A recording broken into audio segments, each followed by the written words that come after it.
ប្តាហ៍មុនយើងបានធ្វើការបញ្ចុះតម្លៃសម្រាប់មុខទំនិញដូចជាខោកាគីនិងខោកាបូយហើយសប្តាហ៍នេះយើងនឹងធ្វើបន្តដោយសារនេះជាសប្តាហ៍ទី3ហើយយើងធ្វើការបញ្ចុះតម្លៃរយៈពេល4សប្តាហ៍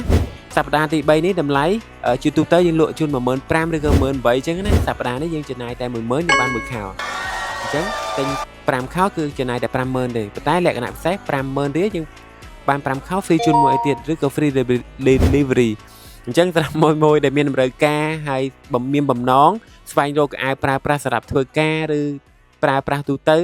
ហើយមានពណ៌គ្រីមពណ៌សពណ៌ខ្មៅមានច្រើនជម្រើសហើយគីឡូយើងអាចប្រើប្រាស់ចាប់ពី40គីឡូរហូតដល់90គីឡូឬក៏ចង្កេះ28រហូតដល់ចង្កេះ38អញ្ចឹងអាចស្វែងរកថ្ងៃចុងសប្តាហ៍នេះចំណេញច្រើនហើយមានឱកាសរើសម៉ូដតាមចិត្តចង់អញ្ចឹងណាអញ្ចឹងកុំភ្លេចជួបគ្នាថ្ងៃចុងសប្តាហ៍នេះចាប់ពីម៉ោង7ព្រឹកទៅអូខេអរគុណសម្រាប់ការតាមដានជួបគ្នាម្ដងទៀតនៅក្នុងវីដេអូក្រោយ